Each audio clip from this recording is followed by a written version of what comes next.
একমাত্র এখানেই রেলের চাকাতেও হাওয়া দেওয়া সম্ভব। এই বিশাল জলাশয়টা কোথায় থাকতে পারে? আবার তাজমহল, বাংলো বাড়ি, আবার ক্যালাসিয়াম দুর্গ, মাছ বাগান, সোলার ডোম, এগুলো কোথায় কোথায় সব একসঙ্গে কোথায়? আবার প্রজাপতি বাগানও আছে। হ্যাঁ বন্ধুরা, এগুলো সব একসাথে একই জায়গায় আছে, আর সেটা অন্য কোথাও না, এটা কলকাতার ইকো পার্ক। ইকো পার্কে এন্ট্রি ফি মাত্র 30 টাকা। সেভেন ওয়ান্ডার্সের প্রত্যেকটাতে এন্ট্রি ফি 30 টাকা, পার্কিং চার্জ বাইক 20 টাকা, ফোর হুইলার 50 টাকা, আর বাস 100 টাকা। ইকো পার্কের মধ্যেই water activities, eco tourism park, এটা হলো বোর্ডের কাউন্টার। ওখান থেকে টিকিট কেটে আপনাদের ইচ্ছা মতো মনের মতো ওয়াটার অ্যাক্টিভিটিসগুলো চড়তে পারেন। বোট, শিকারা, লঞ্চ, সব কিছু। এই বিশাল জলাশয়ের বুকে আপনারা যতক্ষণ খুশি ভ্রমণ করতে পারবেন, তবে টিকিট কাটতে হবে। এখানে যেমন আছে ইঞ্জিন চালিত স্পিড বোট, তেমনই আছে হাতে চালানো শিকারা, যেগুলো কাশ্মীরে দেখা যায়। প্রায় সমস্ত রকম অনুভূতিরই ক্ষুদ্র সংস্করণ আছে এই ইকো পার্কে। ওই যে দূর থেকে আসছে একটা বিশাল লঞ্চ, আপনারা চাইলেই টিকিট কেটে এই লঞ্চেও চড়তে পারেন। জলে ভয় থাকলে, সাঁতার না জানলেও কোনো ভয় নেই, আপনাদের সঙ্গে থাকবে লাইফ জ্যাকেট এবং সম্পূর্ণ সেফটি। আর যদি খুব বেশি ভয় লাগে, তবে আপনারা জলাশয়ের এই সুন্দর মনোরম পাড়ে দাঁড়িয়েও উপভোগ করতে পারেন এই সুন্দর দৃশ্য। পার্কের মধ্যে হাঁটার সময় আপনারা কোথাও কোথাও নেভিগেশন ম্যাপ পেয়ে যাবেন।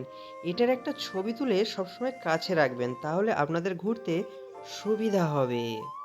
কাশ্মীরের শিকারার অনুভূতি থাকবে, আর দার্জিলিংয়ের অনুভূতি থাকবে না তা কি হয়? তাই এখানে ঘুম রেল স্টেশনও তৈরি আছে।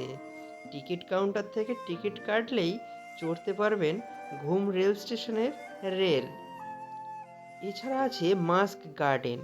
মাস্ক গার্ডেনে নানান সুন্দর সুন্দর মাস্ক, অর্থাৎ মুখোশ, বাগানের মধ্যে সুসজ্জিতভাবে আছে, দেখলে চোখ জুড়িয়ে যায়। সুন্দর ফুলের মাঝখানে সুন্দর সুন্দর কারুকাজ। এরপরেই আমরা চলে আসলাম মিউজিক্যাল ফাউন্টেন দেখতে, যেটা কিনা শুরু হয় 5টা 15 থেকে। আমরা অনেক আগে এসেছিলাম, তাই প্রথমে বন্ধ ছিল, তারপরে আবার চালু হতেই আমরা হাজির হলাম সেই মিউজিক্যাল ফাউন্টেন দেখতে। অসাধারণ মনোমুগ্ধকর এক দৃশ্য দেখার জন্য অনেকেই ভিড় জমিয়েছে। আমরাও আর দূরে থাকি কেন, আস্তে আস্তে হেঁটে চললাম সেই ফাউন্টেনের কাছে।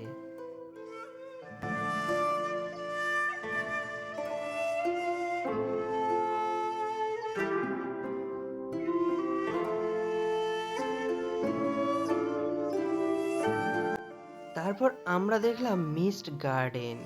এই মিস্ট গার্ডেনেই যত মিস্ট্রিয়াস বিষয়। এখানে এমনিতে দেখে মনে হচ্ছে যেন শুকনো, কিন্তু ওই যে উপরের পাইপ দিয়ে কখন বৃষ্টি শুরু হবে বুঝতেই পারবেন না। এমন জলের ধারা উপর থেকে ঝিরিঝিরি পড়তে থাকবে, গা ভিজবে না, কিন্তু একটা স্যাঁতস্যাঁতে ভাব।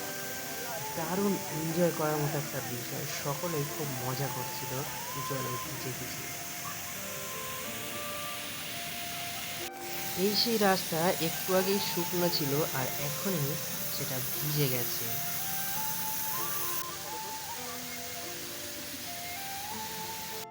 এরপরেই আমরা চলে আসলাম রোজ গার্ডেনে। নামটা রোজ গার্ডেন, কিন্তু খুব বেশি রোজ আমরা দেখতে পেলাম না। তবে একটা ট্রেন দেখতে পেলাম, যার চাকায় হাওয়া দেওয়া যায়। সেই কথায় বলে না, ট্রেনের চাকায় হাওয়া দেওয়া কাজ, এখানে বোধহয় তাই হয়। এরপর আমরা চলে আসলাম আর্টিস্ট কটেজে। অসাধারণ কিছু দৃশ্য, এখানে ছবি তোলা এবং সবুজ ঘাসের উপর বসে সময় কাটানোর অতি উত্তম জায়গা এটা। আরেকটা বিষয়, এই জলের মধ্যেও কিন্তু একটা ফোয়ারার ব্যবস্থা করা আছে, সেটাও সঠিক সময় না হলে চালু হয় না, এটা ঠিক সন্ধ্যার দিকে চালু হয়। তারপরেই আমরা চলে আসলাম ফ্রুট গার্ডেন্সে। নানা ধরনের ফলের গাছ এখানে লাগানো আছে। প্রথমেই দেখতে পেলাম দেশি আমড়া গাছ, কাজু বাদাম গাছ, এছাড়াও আরও বিভিন্ন ধরনের গাছ। একটি সুন্দর জলাশয় আর তার উপর দিয়ে সাদা সাদা বক উড়ে যাচ্ছে। এই দৃশ্য চোখ জুড়িয়ে গেল। তারপরে আমরা চলে আসলাম বাম্বু গার্ডেন্সে। এখানে বাঁশ গাছ যে কত সুন্দরভাবে প্রকৃতির রূপকে তুলে ধরেছে তা ইকো পার্কে না আসলে বোঝাই যায় না। ইকো পার্কের সুন্দর মনোরম পরিবেশ আর তার মাঝখান দিয়ে এই ট্রেন চলে যাওয়ার দৃশ্য, চোখ যেন জুড়িয়ে আসে। এরপর আমরা প্রবেশ করছি বাংলার গ্রামে। এখানে হস্তশিল্পের নিদর্শন, কারুকাজ করা বড় বড় তালপাতার পাখা আর সুন্দর খড়ের ঘর, একেবারে গ্রামের ছোঁয়া। গ্রামের কথা মনে করিয়ে দেয় শহুরে মানুষদের কাছে। সেই ছোট্টবেলায় টিউশন পড়তে যাওয়া, স্যারের কাছে বকুনি খাওয়া, সবটাই এখানে তুলে ধরা আছে একদম গ্রাম্য পরিবেশের মাধ্যমে। এগুলো দেখলেই পুরানো দিনের কথা মনে পড়ে সোদামাটির গন্ধ। এখানেই আছে ধামসা ট্রাইব রেস্টুরেন্ট। ইকো পার্কের মধ্যে আরেক বিশাল আকর্ষণ হলো সোলার ডোম। Entry fee 200। এর মধ্যে নানান সোলার প্রজেকশনগুলো দেখানো হয়। সমস্ত পার্ক জুড়ে রকমারি ফুলের বাহার মনকে মুগ্ধ করে তোলে। এরই সাথে এখানে আছে হার্বাল গার্ডেন। বিভিন্ন ঔষধি গাছপালাও এখানে আছে, তবে এটা এখন বন্ধ। আমরা চলে এলাম রবি অরণ্যে। রবি ঠাকুরের সেই শান্তিনিকেতনের কথা মনে করিয়ে দেয় এই রবি অরণ্য। একই সঙ্গে ইকো পার্কে এত কিছু একসাথে আমাদের মনকে যেন মোহিত করে তোলে। আসুন এক নজরে দেখে নেই গেট 1 থেকে গেট নাম্বার 6 পর্যন্ত কি কি আছে, কোন গেটে কি কি আছে একবার চোখ বুলিয়ে নিই।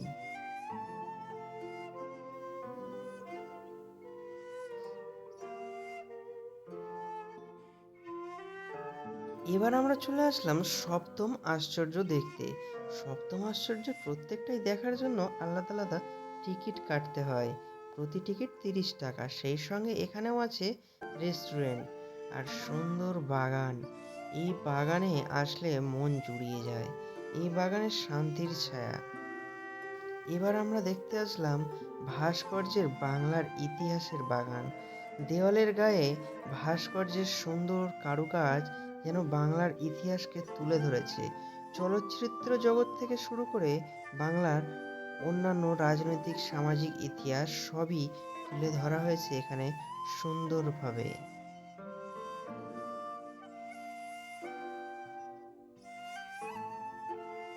হেলিকোনিয়া গার্ডেন, এর ভিতরে আমরা প্রবেশ করলাম।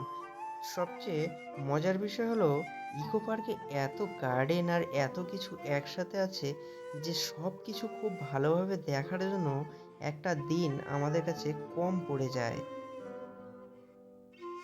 একই সঙ্গে এত কিছু আর কোথায় গেলে একসাথে পাওয়া যায় আর কোথাও পাওয়া যাবে না, সেটা একমাত্র এই কলকাতার ইকো পার্কেই সম্ভব। তবে সব কিছু দেখতে, মানে হেঁটে দেখতে পায়ে ব্যথা ধরে যেতে পারে। সেই জন্য এখানে গাড়ি, সাইকেল সব রকম ব্যবস্থাই আছে, যেটা আমি ভিডিওর প্রথমেই এর চার্জগুলো একটা লিস্ট দিয়ে রেখেছি। এবার আমরা চলে আসলাম প্রজাপতি গার্ডেন, বাটারফ্লাই গার্ডেন, অর্থাৎ প্রজাপতি বাগান দেখতে। সত্যিই সুন্দর সুন্দর প্রজাপতিরা এখানে তাদের রঙের বাহার মেলে ধরেছে। দেখলে দুই চোখ যেন জুড়িয়ে যায়। সুন্দর ফুলের মাঝে সুন্দর সুন্দর প্রজাপতিরা উড়ে বেড়াচ্ছে। পাখি বিতান, ইকো পার্কের মধ্যে একটি পাখি বিতানও আছে, যেখানে নানান প্রজাতির পাখি মুক্ত আকাশে স্বাধীনভাবে খেলে বেড়ায়, উড়ে বেড়ায়। এদের কলতান শুনতে খুবই ভালো লাগে। সেই সঙ্গে আছে একটি পাম গার্ডেন। প্রকৃতির কোলে এমন সুন্দরভাবে প্রকৃতির ছায়ায় ঘুরতে কার না ভালো লাগে। শহরের কোলাহলযুক্ত জীবনযাত্রা ছেড়ে একদিনের জন্য হলেও এই প্রকৃতির কোলে যেন জীবনটা নতুন করে বাঁচার। এরপরে আমরা চলে আসলাম জাপানিজ গার্ডেনে। জাপানিজদের জীবনযাত্রা কেমন, তাদের পরিবেশ, ঘরবাড়ি, তার একটা ক্ষুদ্র সংস্করণ এখানে তুলে ধরা হয়েছে। দেখতে কিন্তু বেশ লাগলো।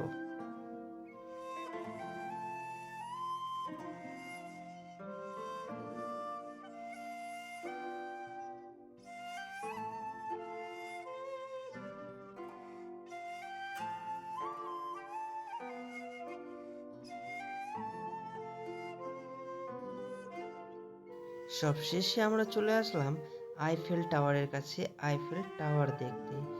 রাতের বেলা আইফেল টাওয়ার দেখতে তো বেশ লাগছিল। এবার আমরা এর উপরে একটু চড়ে দেখব। টিকিট কেটে লিফটে উঠতেই আমাদের আই সত্যি ফেল করতে শুরু করছিল, কারণ বাইরে থেকে যতটা সুন্দর দেখাচ্ছিল এর উপরে উঠে ততটা ভালো লাগেনি।